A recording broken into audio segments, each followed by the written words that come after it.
welcome to Ceazor Snack Sandwich. Today I have a really quick video for you on Yearn Finance's new yETH protocol. Now, this is something very different than what most people are doing or what's happening out there. So I do believe it warrants an explanation and something here.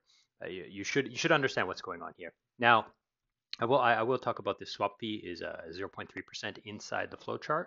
So just keep that in mind here, and then you can come to the website here, this yETH Yearn.farm finance, and you can kind of check out these composition numbers here that I will refer to in the flowchart, and you can do some swapping, deposit, withdrawal, and stuff like this. So I have read through these docs, and I do have some friends at Yearn, so I did ask a few questions here or there, but the docs is pretty clear. You can read it, you'll get a pretty good understanding, or you can just watch my video and then you'll probably have a pretty good understanding as well. Okay, so let's swing over to that flowchart and I'll explain to you what's going on inside this yETH Volt strategy thing.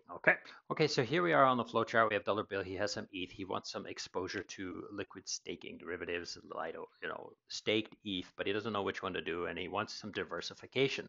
So he takes a look around and he decides that this yETH is something that he wants to play with. Okay, so he takes his ETH and he deposits it into the yETH website, and he gets back yETH token. Now, yETH is pegged 1-to-1 with ETH. Okay, so they're worth exactly the same amount. So it's basically converting it.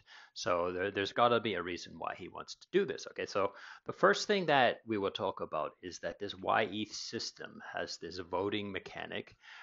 So every week it has a vote to kind of set the ratios of liquid staking derivatives that are inside this basket of LSDs. So there, in this case, I've just chosen some random 3, right? And 50% WST ETH, 35% Rocket ETH, and 15% Anchor ETH. But you'd have to go to check the website and actually see what the actual ratios are at the time that you're thinking of using this, okay? So the first thing that makes this special is all of these protocols that come along, they can bribe the stakers. Whoever has this yETH staked can vote and collect bribes on these bribes are to get people to vote on the pool, on the ratios of these tokens. Okay, now a special thing about these bribes is if you bribe and you get no votes, so your token is not included in the basket, then your vote, so your bribe is returned to you. You can claim it back. So it's like no risk bribe. Only the successful bribes are taken. Okay. So that's the first thing. So remember, these ratios can change every 1 week epoch. Okay, now the epoch can probably change as well, but it's currently 1 week. Okay, now let's say a new LSD comes along and they want to be added to the voting system here. So they have their first kind of like risk mitigator here is that they don't allow an LST to join the basket immediately and fully. So on epoch 1, after it's been added. So let's say they come along, they bribe, they say, hey, we want to be added.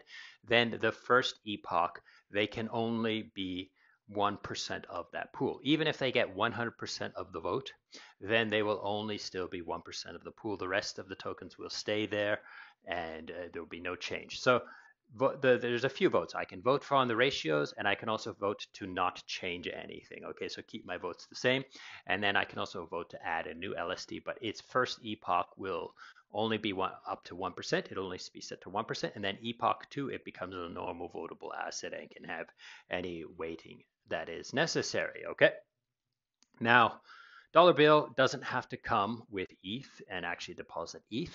He can come with the basket. Okay, so let's say he looks here and he's got exactly the right basket. Then he would mint it and he would get exactly the same amount of worth of ETH in yETH that he's just put in there. Okay, so all of these things are worth more than 1 ETH, right? So keep that in mind. Like they're rebasing inside. So that like 1 ST-ETH is worth 1.02 or something like that. So he's going to get a little bit more yETH if he then the amount of tokens that he's putting in here, but he's getting the same amount of ETH value. Now that's assuming he comes with exactly the right ratio, and the ratio inside the basket is exactly right at that time as well. Now, however, if he comes with 1 token or he either he's changing the ratio, then he will have to pay a penalty or a bonus. Okay, so if you think about it this way, let's say the ratio is 15% anchor ETH, but currently in the pool there's only 10% anchor ETH, and he comes with anchor ETH, then he's going to get a bonus because he's bringing that ratio back into alignment. Okay, now the alternatively, he comes with something where he's breaking the ratio or putting too much of one token in there, then he's going to pay a penalty to deposit that token. Okay, so there's there is convenience in this way, and the penalty and the bonus is paid in how many yETH tokens he is minted. Okay, so it kind of reduces the amount of yETH that he gains from depositing or increases them for that bonus or penalty. Okay, so now let's say his ETH has gone in here, right? And now this thing doesn't want to hold ETH, it wants to hold STETH, right? So it takes that STETH and it goes through CowSwap solvers. And the CowSwap solvers will look around and say, hey, is it better to swap this ETH for that? Or is it better to swap for this and mint that? So it kind of the cow swappers will, the solvers at the cow swap will decide to either mint or swap to get that ratio based on the ETH that he's put in there. Now he can also take his yETH now. He's got that in his wallet. And what can he do with it? He can stick it into Curve with the yETH liquidity pool, and he can farm the tokens that Curve generally uses as rewards. So obviously CRV will be a reward. And then I assume as adoption grows, then maybe Convex will support this as well, and you'll be able to get CVX.